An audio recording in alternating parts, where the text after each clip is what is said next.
Welcome to the RV Entrepreneur Podcast, the weekly show for nomads, work campers, RVers, and entrepreneurs looking to earn a living or build a business while enjoying the RV lifestyle. This week's host is Kimberly Crossland. Let's settle in and enjoy the RV Entrepreneur Podcast, brought to you by RV Life. Welcome to another episode of the RV Entrepreneur Podcast. I am your host for this week, Kimberly Crossland, and I am so excited to be bringing you our guest this week, Kelsey Henry.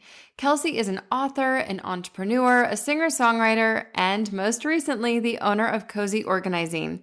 She's also a self-proclaimed cozy expert who gets a thrill out of decluttering and organizing spaces, and boy, in the RV lifestyle, don't we need that. Kelsey believes that a cozy space leads to a happy mind, and she is so passionate about helping other people achieve that same sense of calm and order in their lives. Using her unique background as a life coach and a full-time RVer as a teen, she helps her clients let go of the physical and emotional clutter to make space for what truly matters. She's also the author of Growing Up Road Schooled: Stories, Lyrics, and Lessons Learned from Full-Time RVing and Life After Road Schooling. You can learn more about Kelsey at cozyorganizing.com, but first you're going to want to hear her story. It is so compelling, and she's got so many parallels between how she grew up on the road and the businesses that she has started, and how we can take away some of those lessons and use them to elevate our own businesses and our own RV lifestyle. This episode is so awesome. I cannot wait for you to listen in. But first, here's a short break to hear from our sponsors who make this show possible. This episode is sponsored by Wholesale Warranties.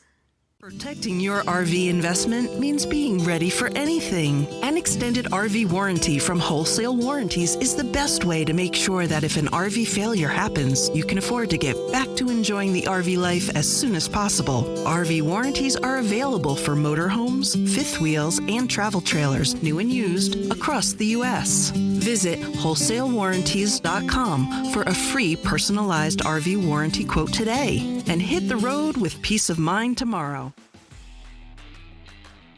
This episode is sponsored by RV Flex Repair. Don't let a damaged RV roof keep you from hitting the open road. RV Flex Repair by Ziolo is the perfect solution for RV owners who want to keep their vehicles in top condition. Our easy-to-use complete RV roofing system can be applied in just one coat and is compatible with other products for added flexibility. Plus, with a lifetime warranty and free shipping, you can have peace of mind knowing your RV roof will last as long as your own vehicle. Visit RVFlexRepair.com today and join the thousands of other satisfied RV owners who have already restored their roofs with RV Flex Repair.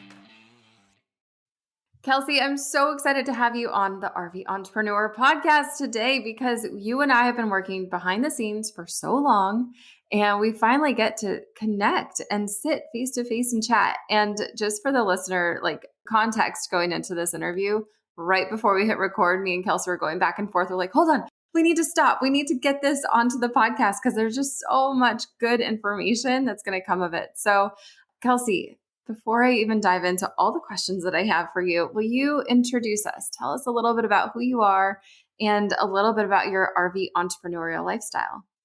Well, Kimberly, thank you so much for having me. I have been so looking forward to chatting with you. I'm really excited about this. So yes, okay, about myself and my RV entrepreneurial journey. My name is Kelsey, and I am a multi-passionate entrepreneur, as you might find out in this interview. I have a lot of things going on, and a lot of it is inspired by my childhood growing up as a full-time RVer. I lived on the road for 6 years with my parents. We hit the road in 2005, and I am almost 30 now, but I still use that influence in my life every day. I have really leaned into freedom being my ultimate guiding philosophy in life, and that comes from living as a full-time RVer.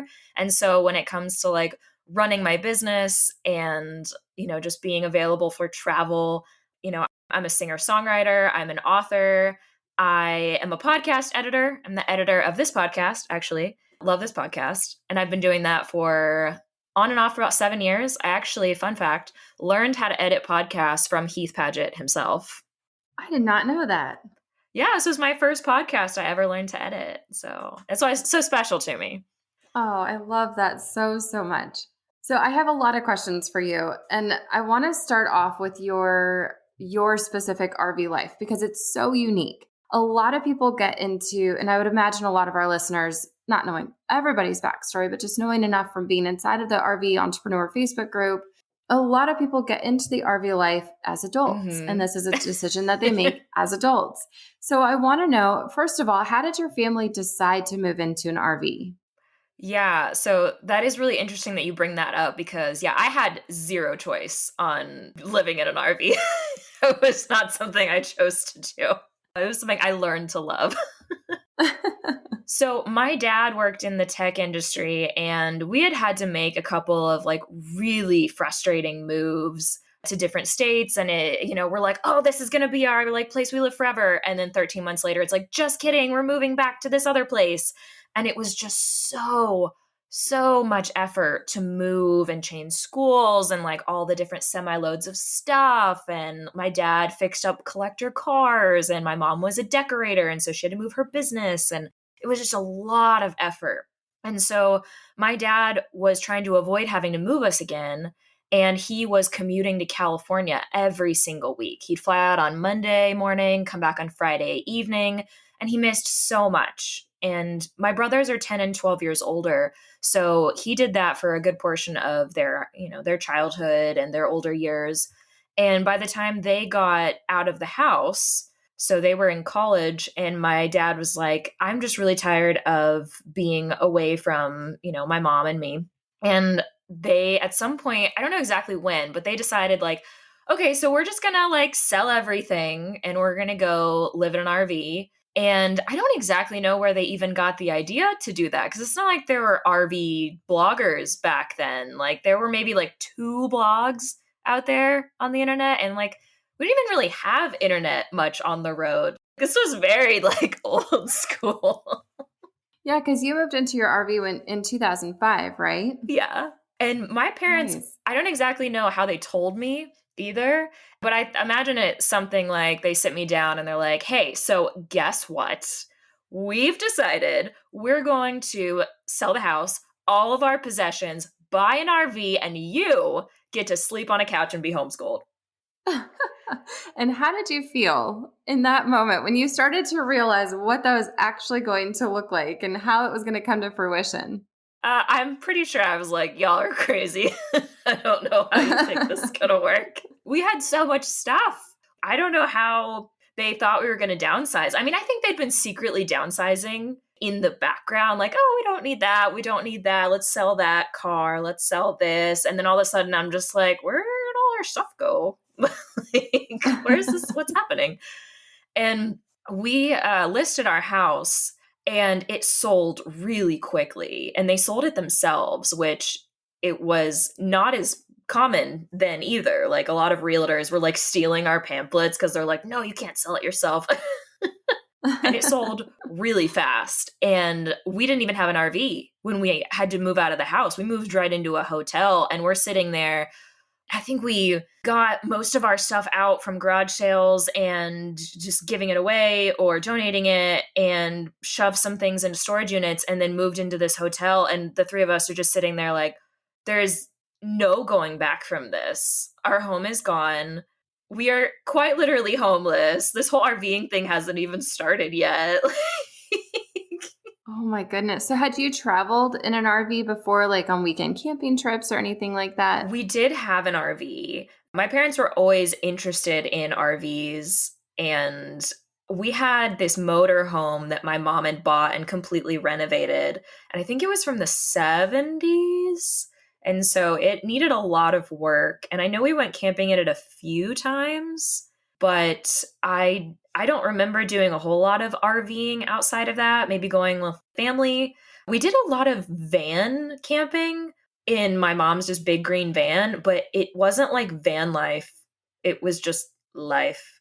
It's just like we went on a long road trip. I mean, honestly, Kimberly, I thought everyone had a porta potty in their car. That is not true. I actually have friends who still do. That's so funny. I mean, it's convenient. I love that. It absolutely is. It absolutely is. So fast forward. So you guys are in the hotel. How long did it take you to find that RV that you were going to live in? And did you live in the same one for all 6 years that you were on the road?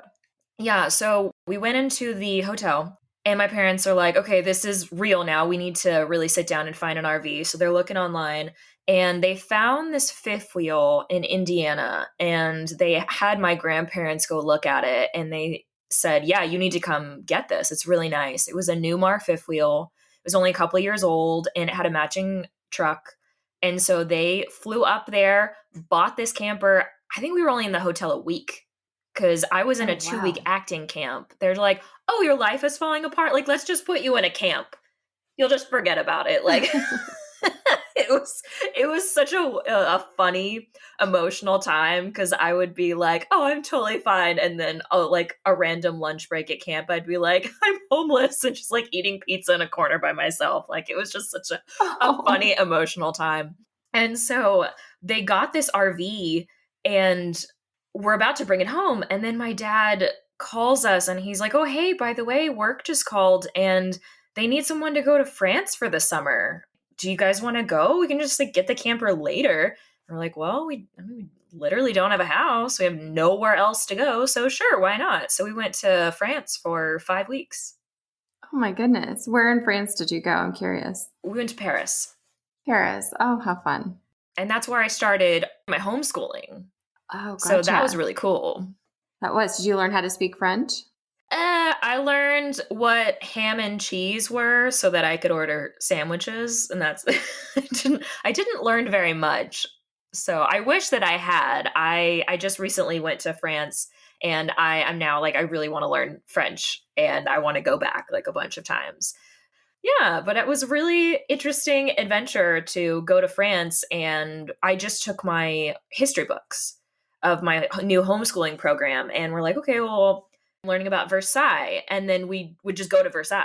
It just was mind-blowing to me as a kid. I'm like, I just looked at it in a book and then I just saw it in person. It was just so cool. That is so cool. So when you came back, so you're in France. First off, you sold your house. You lived in a hotel for about 2 weeks while you were doing your acting camp. Yeah. Went to France for 5 weeks. And you were what, 11 years old at the time? Yes, I turned 12 in Europe. Yeah, we went Oh, to go how visit fun. some friends in Denmark and I got to have my birthday while we were there. How fun. I lived in Denmark for 4 years. Side note. Oh my No one knows gosh. about me. Yeah. In Copenhagen. So that is an excellent place to celebrate your birthday. Oh yeah. Do you speak Danish? I do, but I was there for 4 years. And so becoming fluent in Danish took a lot longer than, 5 weeks is not enough time to learn a language, Yeah. but it is enough time to learn what's important, like how to order a ham and cheese sandwich, which I agree. Being a food lover Priorities. myself is important. Yes. It's very, very important. So you guys come back to the United States after your dad was done working over in France after 5 weeks. And you get in your RV, and then what happens? You pick up your homeschooling. Where do you go? How long do you stay in each place? Tell me all the things. Yeah. So we were in Texas for a few months because we had to downsize our storage units. I think we ended up getting maybe like 3 or 4 of them and then pared down even more into an indoor and an outdoor unit. And they packed it really, really well. Like when we finally unpacked it years later, the movers were so impressed. They're like, this is the most efficient and also full storage unit we think we've ever seen. Wow, a little foreshadowing to what we're going to talk Yeah. about in just a little bit. So that's exciting. And then you hit the road and you went did you make like a big circle? Did you just kind of go wherever your dad was needed? What did that look like? Yeah, so we went immediately to San Diego and we took our camper out there and we were at Campland on the Bay in San Diego. I had no idea how cool RVing could be until we moved there. And it's like the Disney World of RV parks. I would go play in the arcade and then there'd be dodgeball and then I'd go and sing karaoke and then we'd have dance parties and there was an ice cream shop and you could go like rent kayaks and stuff. Like, we were so spoiled. But in a good way, that all sounds like an incredible experience, yeah. especially at 12 years old. Yeah, that got me really excited more about the RVing. And we were only there for 6 months, but I have so many good memories of being there, and also just like funny memories of weird RV things, like the time that our RV got invaded by ants, and the time that I had a really embarrassing moment with a bunch of other kids my age. Like there's just so many funny memories from that time. I look back on that 6 months was some of my favorite times of RVing. Oh, I love hearing that. I think it's so important to highlight experiences like that, especially for families that are listening that are traveling and road schooling and building a business from the road. And they've got young kiddos or teenagers, right in that preteen age group. There are so many experiences that will stick with children that you can't get that from your normal routine. Not that there's anything wrong with the normal routine. I'm not a full-timer myself, but it's just important to realize there's no right or wrong way to live. There's no right or wrong way to seek adventure and go and see the world and raise your family. It's all about knowing what's right for you guys in that moment. And that's different for everybody else. And I think that directly ties to entrepreneurship, because we ourselves as entrepreneurs, not to jump too far ahead in our conversation, but we need to keep that in mind that life changes and life throws curveballs. And sometimes you're going to have to take risks and sell your house and live in a hotel for 2 weeks and then go to France. Or, whatever that same type of scenario is going to look like for you, and let that be okay. So let's get back, because I want to hear specifically, before we get too far into the entrepreneurship realm, I want to know what advice, because you own Cozy Organizing. And it's such a good name, by the way. I love that name. Speaking of Denmark, one of my favorite Danish words is hygge, and that means cozy. Yes. Oh, I'm so excited to talk about that. Oh, let's talk about it. Let's get right into it. Tell me about Cozy Organizing, because that directly ties to that perfectly designed storage unit that your parents had, and downsizing your life to live in an RV, or at least be able to RV, even if you don't live in it full time, just to be able to hit the road and have that simplicity. Yeah. And I am so, so excited to talk about hygge, because there's just so much Danish influence in the way that I'm trying to build this business, and just the art of coziness. It's like this really fun mix of hygge and coziness and RVing and my previous life as a life coach, and trying to bring all of this together to help people create warm, cozy spaces in their life and really highlight the things that are important. Just to preface, I am not a minimalist by any means. I am a maximalist at heart. I love stuff. I love collecting things. That's my nature, is to collect things. And I have really worked on trying to create whatever balance kind of works in my life, and then using that as a way to help my clients figure out what works for them, so that they can still have a nice mix of like all the functional necessary things that they need, but then also the things that just bring them pure joy. So tell us about that. Tell us about Cozy Organizing. What does it mean, and how do you serve people? Yeah, so with Cozy Organizing, I'm all about turning chaos into calm and clutter into comfort. I love the alliteration. Thank you. I'm all about this like kind of 3-step process where, first of all, you go through the decluttering. So you go through and look at all of the things you have. And there's so many different methods of how to do it. There's the KonMari method, and I saw one the other day, because I'm always researching. It's like, if you're overwhelmed, just get a shoebox and just pick up things and put it in a shoebox. And when that shoebox is empty, like, you go do another one and you do a little bit at a time. I am more of I like to like dig in and do like the big projects, but not everyone is like that. They get overwhelmed. They want a little bit at a time. So working with whatever someone is comfortable with. And then once you go through, you get into the things where you're like, okay, I don't need that. And the biggest problems you come up against are, what if I need that someday? Which is like one of the biggest reasons why we don't get rid of things. Like, I haven't used that fondue set in like 10 years, but what if I have a fondue party? What if I do? I might. I feel called out right now, because I do have a fondue set in my kitchen. And I love you for it, so thank you. But that's the thing. So that's why when you find an item like that, you have to sit there and be like, okay, if I am going to use this, I'm going to call my friends today and set up a fondue party. Like, I can keep it. I don't have to get rid of it, but I need to make sure I'm using it because it's awesome. I think arts and craft supplies for me is another big thing.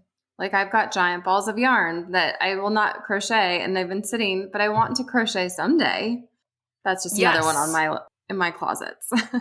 Yeah. Yeah. So, okay. Yeah. Okay. Yarn. That's a good example for me. I'm obsessed with yarn. I like to weave. I like to knit. I like to look at yarn. I like to buy yarn. I like to play with yarn, like basically a cat. I have so much of it. And I have tried to pare down so many times, but I just would bring it in as quickly as I was bringing it out. And I'm like, why do I keep doing this? One, because shopping for things that I love brings me joy. Like the KonMari method sometimes is hard for me. And if you're not familiar with that, it's the life-changing magic of tidying up. And it's all about like things that spark joy. I'm like, I am easily excitable. Everything sparks joy for me. So it's a little hard for me to get real about what sparks joy. I have to calm down and really think about it. And yarn for me sparks joy. But I have to think about what am I actually going to use? And I like to weave is my biggest thing right now. And so for weaving, like I have this weaving back here behind me. Which is beautiful for those of you who cannot see it. Oh, thank you. Thank you. I have so much fun with it. And it's fun to play with the textures and the knots. And I have all this yarn and I'm like, I have this lime green because at some point I may want to make a tapestry that has a field of grass in it. I could do that. That's a thing that I could do. Exactly. But am I? Am I going to do it? So if I'm going to, I need to do it. And if not, a rule I like to follow is if it's something that I can replace for under $20, I can let go of it and go get it when I need it. And that can actually pare down on a lot of things. Yeah, that's a really good rule because there are so many things in our life where we have that. I think another, just kind of bringing it back to the RV entrepreneur side of things, I think another element that I have is office supplies and pens and journals and everything. And I collect journals, but I oftentimes will find myself falling out of the habit of journaling. And so getting back into that habit, it's nice to have it because it's there. And then when I do feel inspired to journal, I have it. But then I also have a collection of journals that are blank. And so you need to have that balance of what if I were to just buy one journal, fill it up, and then buy another journal when I'm ready for it? There's a little bit of a difference. Yeah. You can have, like you said, you can have what sparks joy, but you don't have to have 10,000 things of what sparks joy at the same, just all at once, collecting dust or taking up space. Yeah. And I think that's a really good point with that because there is two completely different things between like having a journal and using it is one activity, but the love and joy of buying a new journal is a completely different activity. So recognizing that, I don't know if it's a natural tendency to be like, oh, well, I already have one at home, so I'm just going to leave this beautiful journal on the shelf here. I don't know if that's a natural thing. It's hard to think of it like that. It's really hard to be like, I actually am good. I'm actually satisfied with what I have because we're bombarded with advertisements every day that tell us, you're not good enough if you don't have this car or these clothes or this. And they may not outright say that to you, but that's the feeling that we get when we see that. And I mean, I know that my degree is in retail and marketing. I know how it works. And you have a background in marketing, Yeah, the consumer psychology is real. And this directly ties into growing a business because the other part of this, the other time where we have that same feeling of shiny object syndrome of, I could have that and I want that, and that longing for and that excitement of getting it is starting a business. And as entrepreneurs, we have no shortage of ideas. What we do have a shortage of is time in a day, and sometimes because we're RV entrepreneurs, internet bandwidth and space to house things and ship things. And I hope you don't mind talking about it, and you can tell me if you do. But you and I were talking before we started the recording about this desire and need to pivot. And both of us, without realizing it this summer, and I know that we're not the only ones because I've had lots of conversations with other entrepreneurs behind the scenes, we have decided to pivot some things and close the door. And I don't want to say throw away because that's absolutely the wrong term, but move away from or shift from. Pivot is probably the best word. Or let go. Yeah, There you go. This is why you are the designer of cozy organizing.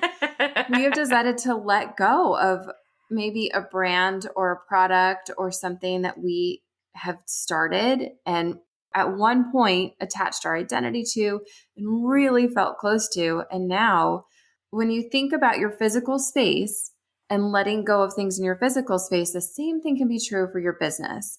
And so are you open to talking to us a little bit about what you have let go and how that felt for you? Yeah, absolutely. And do you want me to just kind of jump into it? Yeah, let's do it. Okay, so just like letting go of physical things, we can let go of, identity. And that's still kind of part of that first step of my process I work through, with decluttering. You can declutter in your mind, in your life, in your business.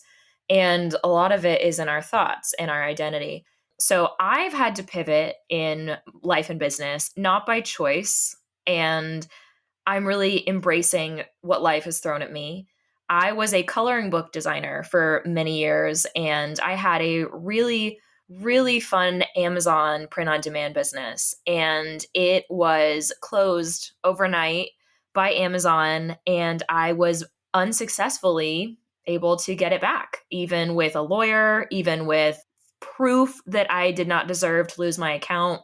I could not get anyone to look at anything or give me my account back. And it was devastating. Wow, that's crazy. Did they give you a reason? Yes, they cited trademark infringement. And when I was like, no, that's not right because of XYZ, here's the trademark. This is not actually true. Here is the proof. I can provide you physical proof that that's not true. I didn't do anything wrong. They're like, sorry, we don't get involved. You've been banned forever. Just, Oh my goodness. what? Yeah. How do they do? I mean, it boggles the mind how these things can happen so quickly. So how did you let go of it in a way? I mean, emotionally let go of it. I mean, honestly, I still am. Some days I feel good, and then other days I'm just angry for no reason. I mean, not for no reason. No, I'm angry for good reason because something that I truly cared about is now gone.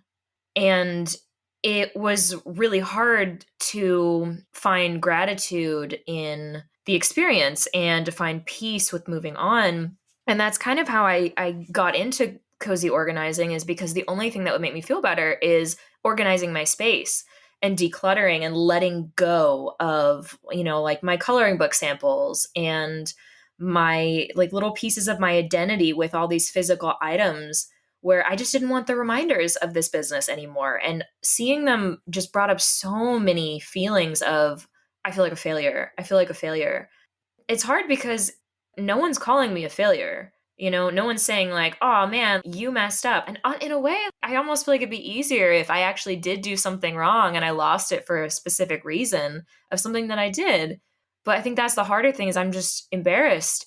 It's all within me. It's not that anyone's saying anything to me. It's just, I lost this thing that I cared about. And, sometimes things like that happen and there's just nothing you can do about it.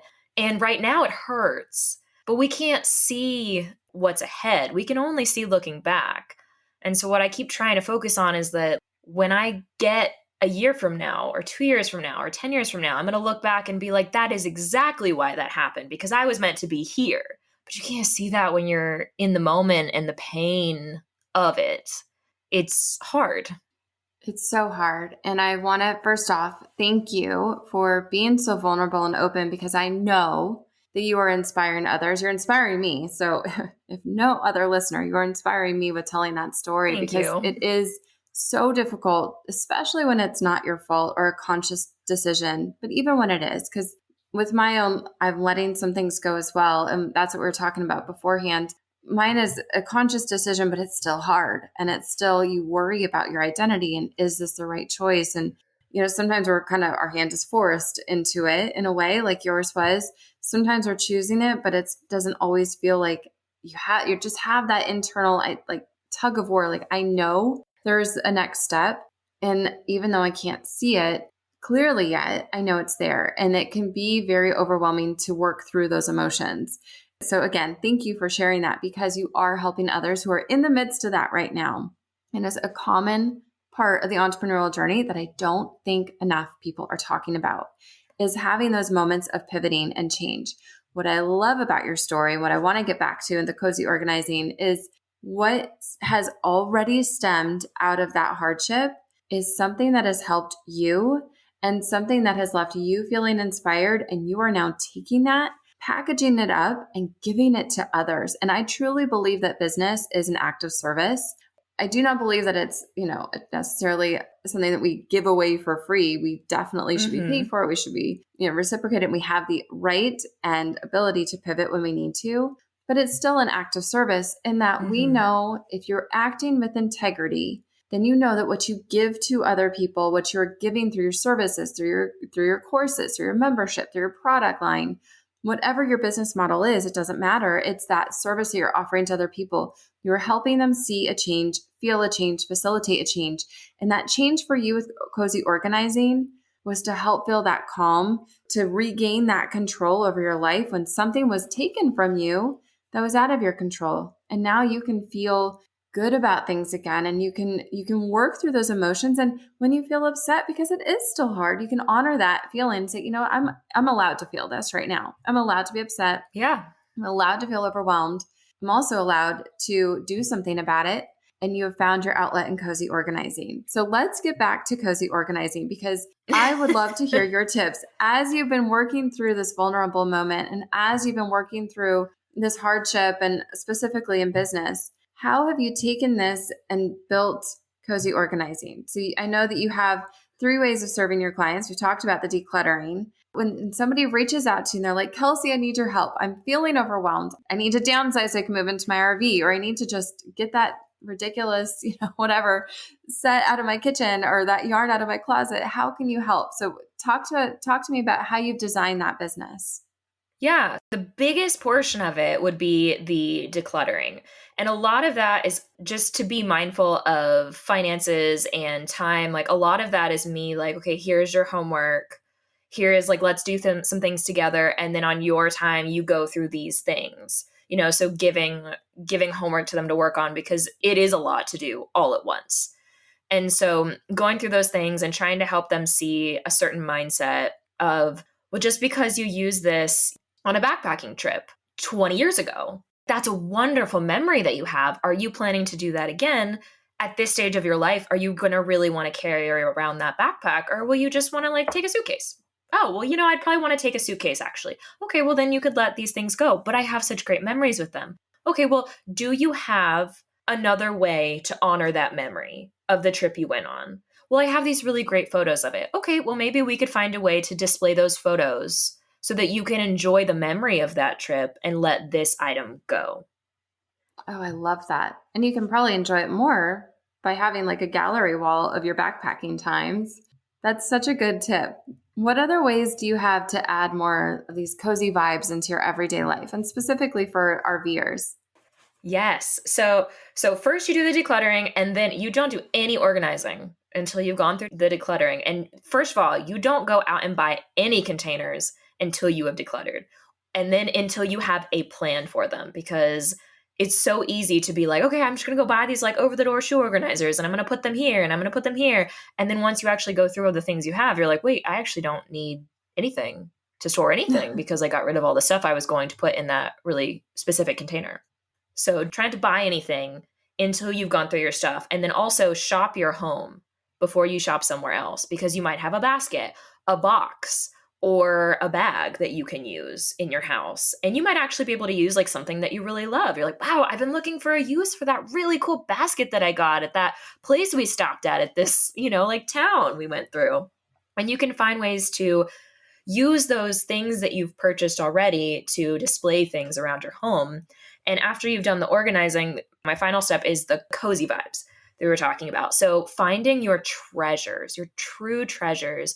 And instead of just having them in the attic or under the RV, or in storage, finding a way that you can enjoy that item and display it. And in an RV, it can be hard because you have a small space, but it might be as simple as you just have a few little treasures and they just give you such good memories. And so you have a little box, and it's like a just for me box. and you make time every week, like maybe with your journaling practice, and you look through your little just for me box. Maybe it's got your favorite photos and it's got reminders of your favorite people. And that helps you feel connected to your community while you're on the road. And it could just be as simple as that, or as simple as a gallery wall of your favorite photos. Or what you could do is get one of those digital frames and then have your favorite photos in there and change them out throughout the week or every other month. Or like you could make it where people can send photos to it. So it's like, oh my gosh, my cousin's kids sent the photo today. Like it could be like a fun family thing where new photos appear all the time. And there are devices that can let you do things like that. And there's so many just little ways of making something into a moment, making sure that every coffee mug in your RV is your favorite. You don't have that much space. So making sure that when you go grab a cup of coffee, that brings you joy. That is the one that you want to drink out of to have your coffee break. And just everything is intentional. You don't have that much space. So make everything important to you, even if it's just a functional item. Just really think about like, is this functional? Does it bring me joy? And if it doesn't, can I find something that has more function or brings me more joy? And then the other things I can let go of. Oh man, that intentionality is so key. And I wish that, if you're taking notes, highlight that part, because intentionality in the physical side of your life, intentionality in how you run your business, how you show up for your business, both of them are so important. And you said something there that shows your intentionality in both areas. So I loved how you said your intentionality about how you display the things that matter to you, how you display the things that make you happy, whether it's a picture or a small digital frame that's constantly rotating pictures, or like a little box that is just yours. And you also said something about how you give your clients homework. And I think that that's also really important, because that is intentionality for you and your clients.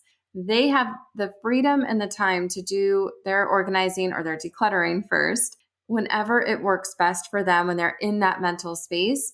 And you also have the time where you can be intentional about how you show up as an entrepreneur. So you're not, overextending yourself, because that's what leads to burnout in entrepreneurship. And so that mindset of, I'm going to consistently be intentional about how I serve my clients, how I show up, and how I just surround myself in my physical space. Because that physical space, I'm looking at, a bunch of pens on my desk and thinking, I need to go and probably get rid of about 90% of these, because I don't need literally 50 pens looking at me, things like that.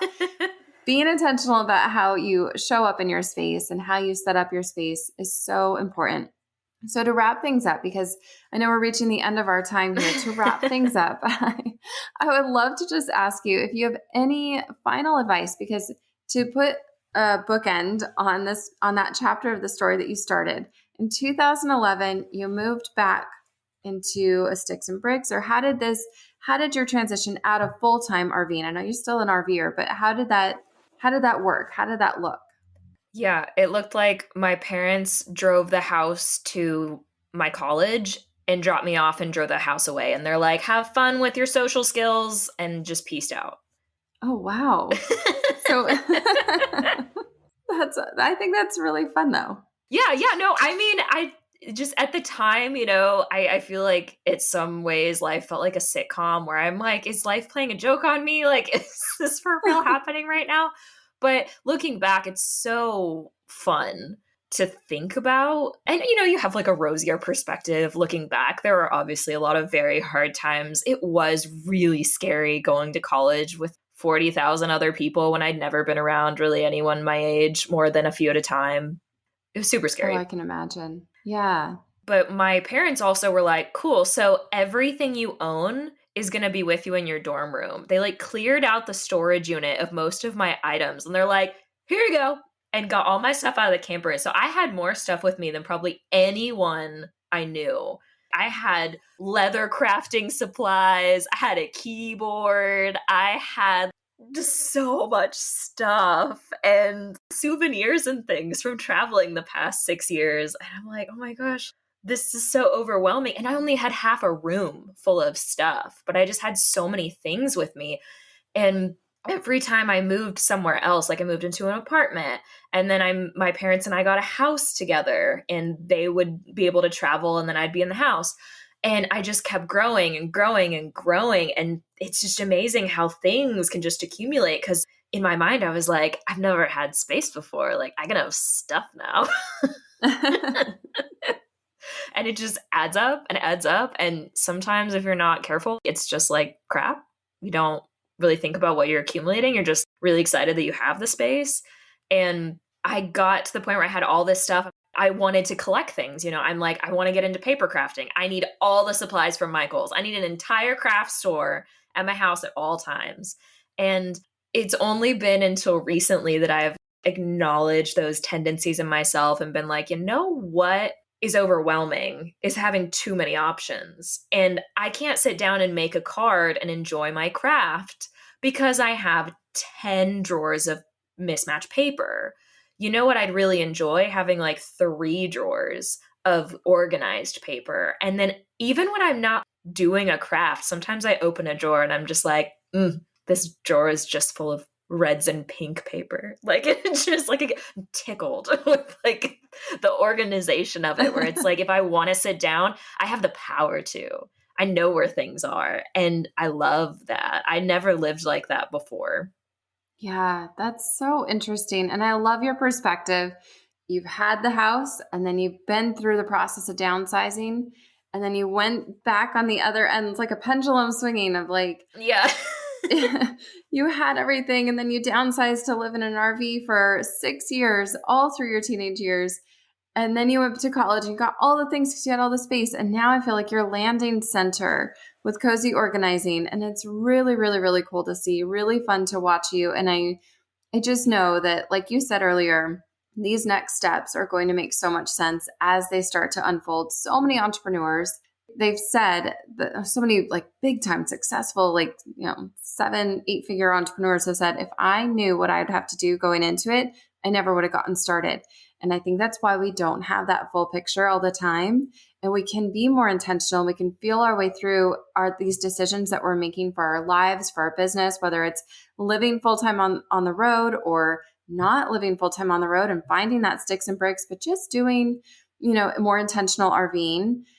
There's just so many different ways that we can allow ourselves to pivot in life. And that to me is what I hear from you. And that's such a good, strong lesson for RVers and entrepreneurs. It's the difference of the RV lifestyle and the entrepreneurship lifestyle that is so unique to this podcast specifically. So thank you so much for coming on and sharing your story. And I'm so thrilled that we finally got to sit down and actually chat for a while. To close things up, tell the listeners where they can find you. Your website, your Instagram, where are you hanging out online? Yeah. So you can find me at cozyorganizing.com. And on the website, I do have my Growing Up Road Schooled book. So for anyone who's interested in hearing more about what it was like to grow up on the road and then how that impacted adult life, because it is kind of an interesting transition, that's on my website if you're interested. Or you can look up the Growing Up Road Schooled audiobook podcast and you can listen to the whole book. Super fun. Oh, that is. I love that. Yeah. Thank you. You can also find me on Instagram at Cozy Organizing. And I'm also still at Positively Delighted. So I post a little on both. So yeah. Awesome. Well, I'll link to all of those in the show notes. So it's easy for anyone who's listening just to go and click on it and go and find you because you have such an interesting story. You've had such an interesting life already, and you're just getting started doing even more amazing things in this next chapter. And I'm so excited to see where it leads you. So thank you again for being here. Thank you so much. I absolutely loved my conversation today with Kelsey. She is just such a gem, and it's been so awesome getting to know her behind the scenes of the RV Entrepreneur podcast. And now I'm so thrilled that you, the listener, also got to know her as well. Isn't she wonderful? I took away so much from this episode. First of all, I just loved hearing her journey. Definitely go grab her book if you've not gone and grabbed it already. But her journey and her unique perspective on not only the RV lifestyle from a child's point of view, but also on how to approach business, how to approach organization. She just has such an awesome way of looking at things. I also love what she taught us about decluttering and how it's okay to let go of some things. And that proved to be true not only in her business, in my business, in a lot of people's businesses, but also in our physical, tangible space. There's just so many parallels there that I drew from this conversation, even more than we highlighted in the episode, and I'm sure that you have them too. If you do, I would love to hear them over in the RV Entrepreneur Facebook group, so definitely head over there, share your own takeaways, share your own insights. Finally, I loved how Kelsey said this. She's not a minimalist, she's a maximalist, and I think that that is this beautiful space that we don't talk about enough. Minimalism is gorgeous and beautiful and just awesome, and I love that aesthetic. But we can also be a maximalist, and we can also love other areas of our lives and love abundance in other areas of our lives. There is nothing wrong with that. So again, come and share your ideas, your perspective, your takeaway over in the RV Entrepreneur Facebook group, and absolutely get into those show notes. Click on Kelsey's link because I know that you're going to want to follow along in her journey as she builds up this concept of cozy organizing. We'll see you next time.